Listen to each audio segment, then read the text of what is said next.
جب آدمی گناہوں سے بچ گیا تو اب اس کو کیا نصیب ہوگا کہ تقوی نصیب ہوگا۔ اور ہر مقام میں تقوی جو ہے اصل میں اس کا تعلق دل سے ہے،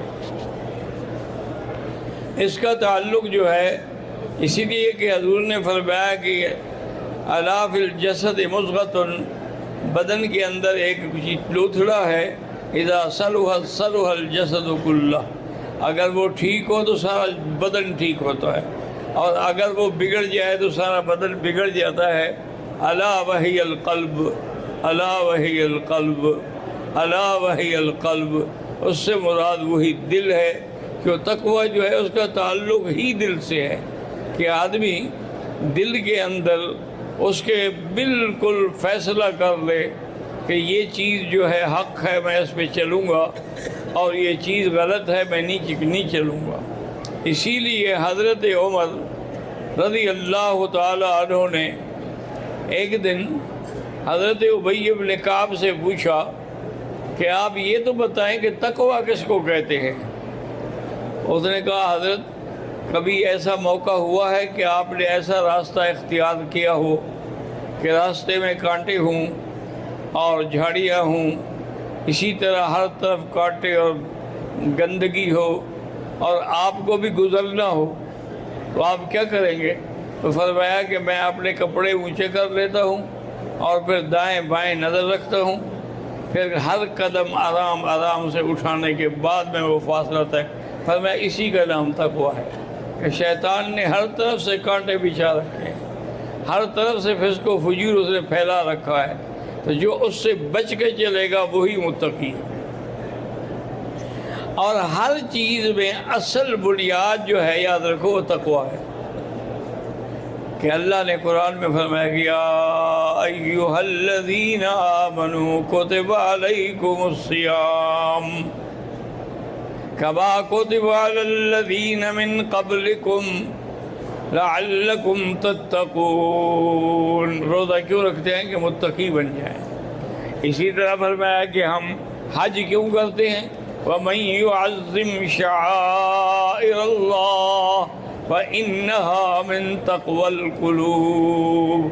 حج جو ہے مشاعر کا احترام کر کے اپنے دل کے اندر اس پر عمل کرنا، اسی کا نام تقویٰ ہے۔ اسی طرح ہی اب قربانی کرتے ہیں تو کیوں کرتے ہیں؟ لَن يَنَالَ اللَّهُ لُحُومَهَا وَلَا دِمَاؤُهَا وَلَكِن يَنَالُهُ التَّقْوَىٰ مِنكُمْ۔ اللہ کو تمہارے اس گوشت پوست کی ضرورت نہیں ہے، اللہ تو چاہتے ہیں کہ اتقاء ہو، تقویٰ ہو، خلوص دل سے میرے نام پہ وہ قربانی دیں۔ اسی طریقے سے اللہ تبارک و تعالی نے ہر مقام پہ یہی حکم دیا ہے کہ یا ایھا الذین آمنوا اتقوا اللہ وقولوا قولا سدیدا۔ اللہ سے ڈریں اور اللہ کے ساتھ ڈر کے صحیح راستے پہ چلیں اور سیدھی بات کریں۔ اسی طرح ایک حدیث مبارک میں آتا ہے کہ حضور صلی اللہ علیہ وسلم رات کو گھر تشریف لائے تو بستر پر ایک کھجور پڑی تھی۔ حضور فرماتے ہیں مجھے خواہش بھی تھی لیکن میں ڈر گیا۔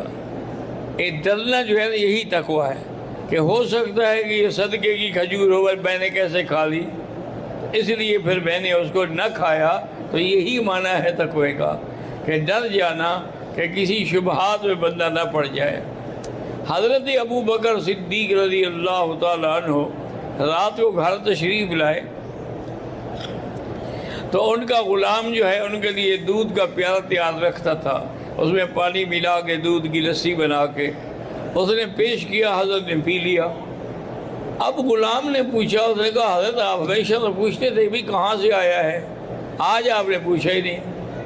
انہوں نے کہا مجھے زیادہ پیاس لگی ہوئی تھی، میں پوچھنا بھول گیا، بتاؤ کہاں سے آیا؟ اس نے کہا حضور میں جاہلیت کے زمانے میں کاہن تھا، لوگوں کو قسمت کے حال بتاتا تھا، اس کو تقدیر کے حالات بتاتا تھا، تو آج مجھے ایک آدمی چرواہا ملا جس کو کبھی زمانہ جاہلیت میں نے کوئی بات بتائی تھی وہ سچی ہو گئی، تو اس نے مجھے دودھ دیا تھا۔ اور میں عجیب آدمی ہو۔ تو حضرت ابو بکر نے انگلیاں مار کے اس دودھ کو اتنا نکالا کہ وہ صحابی کہتے ہیں کہ ہم ڈر گئے کہ کہیں حضرت کو موت نہ آ جائے، کہ ہر چیز فرمایا کہ اگر میری زندگی بھی ختم ہو جائے لیکن اس کا کوئی حصہ، کوئی ذرہ بھی میرے اندر نہیں ہونا چاہیے، اس لیے اسی کا نام تقویٰ ہے۔ حضرت امام ابو حنیفہ رحمۃ اللہ علیہ کا تقویٰ کہ آپ کے زمانے میں ایک بکری چوری ہو گئی۔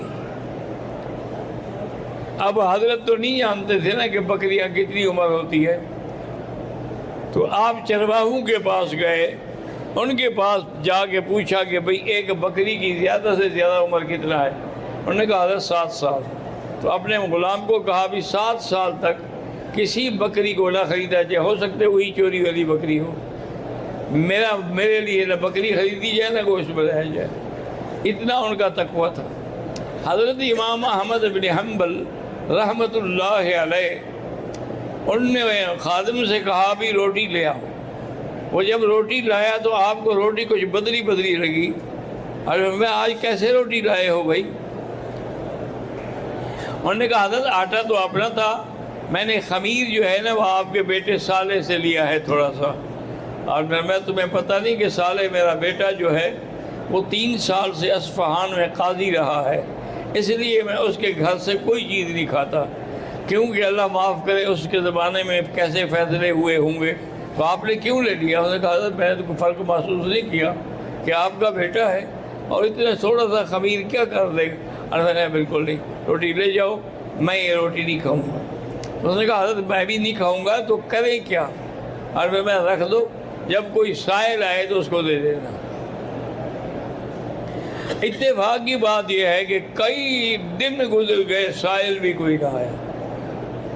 کافی دنوں کے بعد خادم نے آ کے عرض کیا کہ حضرت روٹی تو ابھی تک پڑی ہوئی ہے، مانگنے والا بھی کوئی نہیں آیا، تو اب میں اس کا کیا کروں؟ فرمایا تم جانا، تمہارا کام جانا ہے۔ تو اس خادم نے جا کے وہ روٹی جو تھی نا وہ دریا میں ڈال دی، کہ چلو مچھلیاں شچھلیاں کھا جائیں گی۔ واپس پوچھا کہ کیا کیا تم نے؟ انہوں نے کہا حضرت میں اب کیا کرتا، یہی کر سکتا تھا کہ دریا میں ڈال دیا کہ چلو مچھلیوں کی خوراک تو بن جائے گی۔ آپ نے فرمایا تو اس دریا کی مچھلی جو ہے 1 سال تک نہ خریدنا اور نہ میرے گھر میں لے آنا، ہو سکتا ہے اس مچھلی نے بھی وہی کھائی ہو روٹی، اس لیے میں وہ نہیں کھانا چاہتا۔ اتنا ان کا تقویٰ ہوتا تھا، اتنا پرہیزگاری ہوتی تھی کہ آدمی تصور نہیں کر سکتا۔ تاریخ میں ایک واقعہ آتا ہے، اور وہ تاریخ بڑی مستند تاریخ ہے، کہ جولان کے علاقے کا ایک نوجوان تھا، بڑا صالح، بڑا متقی، پرہیزگار، روزے کے ساتھ ایک نہر کے کنارے جا رہا تھا۔ آپ نے دیکھا، اس نے سوچا کہ بھی آج میں افطار کیسے کروں، میرے پاس تو ہے کچھ نہیں۔ ابھی اسی سوچ میں تھا کہ ایک سیب پانی میں بہتا ہوا آ رہا تھا، تو اس نے جلدی سے سیب پکڑ لیا اور اس کے بعد بیٹھ کے افطار بھی کیا، سیب کھایا، پانی پیا۔ پھر خیال آیا کہ میں نے کس سے پوچھ کے یہ کھایا ہے، اس کا میں کیا جواب دوں گا؟ تو اسی نہر کے کنارے چل پڑا۔ آگے گیا تو دیکھا کہ سیبوں کا ایک بہت بڑا باغ ہے اور اس کی ٹہنیاں نہر میں جھکی ہوئی ہیں۔ انہوں نے کہا لازماً اسی باغ کے وہ سیب ہے۔ وہ اندر گیا، دیکھا تو ایک بوڑھا آدمی بیٹھا ہوا ہے 70-80 سال کا۔ انہوں نے کہا بھائی یہ سیب جو ہے میں نے بغیر اجازت کے کھا لیا ہے، تم مجھے اس کا معاف کر دو یا پیسے لے لو۔ انہوں نے کہا حضرت میں تو ملازم ہوں اور میں 40 سال سے اس باغ میں ہوں، میں نے تو آج تک اس باغ کی کوئی چیز نہیں چکھی۔ اب اس کا ایک حل ہے کہ اس باغ کے 2 مالک ہیں، ایک مالک کا نام یہ ہے اور ایک کا یہ ہے، ایک فلاں شہر میں ہے، ایک فلاں شہر۔ یہ تو وہی بخش سکتے ہیں جن کا باغ ہے، جن کا پھل ہے، میں ایک ملازم کیسے بخش سکتا ہوں؟ اب وہ بیچارہ جناب ڈھونڈتے وہاں پہنچا تو وہ آدمی مل گیا، اس نے اس کو قصہ سنایا۔ انہوں نے کہا بھائی اس سیب میں میرا بھی تو آدھا حصہ ہے نا، آدھا تو میرے دوسرے بھائی کا ہے، میں اپنا آدھا تو تمہیں معاف کرتا ہوں، باقی دوسرے حصہ جو ہے وہ میرے بھائی کے پاس جاؤ، وہ چاہے تمہیں معاف کرے چاہے پیسے لے۔ میں نے کہا ٹھیک ہے۔ میں اس دوسرے بھائی کے پاس آیا، اس کو واقعہ سنایا، میں نے کہا آپ کے بھائی نے تو معاف کر۔ انہوں نے کہا بھی میں تو نہیں معاف کروں گا، میری دو شرطیں ہیں. ایک شرط ابھی بتاتا ہوں، ایک بعد میں بتاؤں. 1 سال تک میری بکریاں چراؤ. ہاں وہ بیچارہ حیران کہ بھی میں نے کیا سیب کھایا، لیکن انہوں نے کہا بخشوانا تو ہے، جہنم میں جانا تو گوارا نہیں ہے. تو اس لیے 1 سال تک اس نے بکریاں چرائیں. 1 سال کے بعد انہوں نے کہا حضرت آپ کی پہلی شرط تو پوری ہو گئی، اب دوسری شرط کیا ہے؟ اور اس نے کہا میری ایک لڑکی ہے، اس کا نام ام الخیر ہے، اور وہ آنکھوں سے اندھی ہے، زبان سے گونگی ہے، پاؤں سے لنگڑی ہے، اس سے شادی کرنی ہوگی تجھے. میں نے کہا بھی یہ اچھی مجھے دلہن ملی کہ وہ اندھی بھی ہے، لنگڑی بھی ہے، اور اس کے گونگی بھی ہے. ایسی دلہن کو لے کے میں کیا کروں گا؟ میں نے کہا اس کے بغیر میں معاف نہیں کروں گا. میں نے کہا ٹھیک ہے جی، پھر کر لیں میرا نکاح. میرا نکاح ہو گیا. وہ مجھے اپنے اس گھر میں لے گیا جہاں وہ لڑکی تھی. میں جب اندر گیا تو دیکھا وہ تو ایک حور ہے، چاند کا ٹکڑا ہے. تو میں تو جلدی سے بھاگا. میں نے کہا کسی اور کے گھر میں آ گیا ہوں کہ وہ تو بیچاری اندھی تھی، یہ تو اندھی نہیں ہے. بہرحال کہتے ہیں کہ میں ساری رات مسجد میں پڑا رہا. صبح اٹھا تو انہوں نے کہا کہ اللہ کے بندے تم نہیں گئے بیوی کے پاس؟ میں نے کہا تھا بیوی کے پاس کیا جاتا، آپ نے جو صفتیں بتائی تھی وہ تو اس میں نہیں تھی. انہوں نے کہا تم نے سمجھا نہیں. میں نے کہا تھا کہ وہ اندھی ہے کہ آج تک اس نے کسی غیر بندے کو دیکھا ہی نہیں. میں نے کہا تھا کہ وہ لنگڑی ہے کہ آج تک اپنے گھر سے باہر نہیں گئی. میں نے کہا تھا کہ وہ گونگی ہے کہ آج تک کسی غیر محرم سے بات نہیں کی. یہ مطلب تھا میرا، یہ مطلب تو نہیں تھا.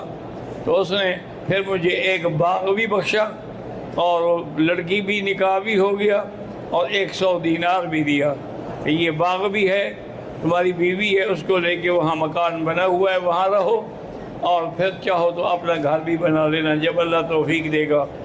تو اس تقوی سے ایک نتیجہ کیا نکلا کہ ان والدین سے جو لڑکا پیدا ہوا وہ شیخ عبد القادر جیلانی تھا رحمۃ اللہ علیہ. جن کے والدین متقی ہوتے ہیں نا، ان کی اولادیں بھی پھر ماشاءاللہ اسی طرح پیدا ہوتی ہیں کہ ان کو بھی پھر اللہ تبارک و تعالیٰ نے جو بچہ دیا وہ حضرت شیخ عبد القادر جیلانی رحمۃ اللہ علیہ، جن کا آج تک دنیا میں ذکر ہے اور قیامت تک ذکر رہے گا. تو اس لیے بہرحال ہر حال میں جتنا ہو سکے تقوی اختیار کیا کرو.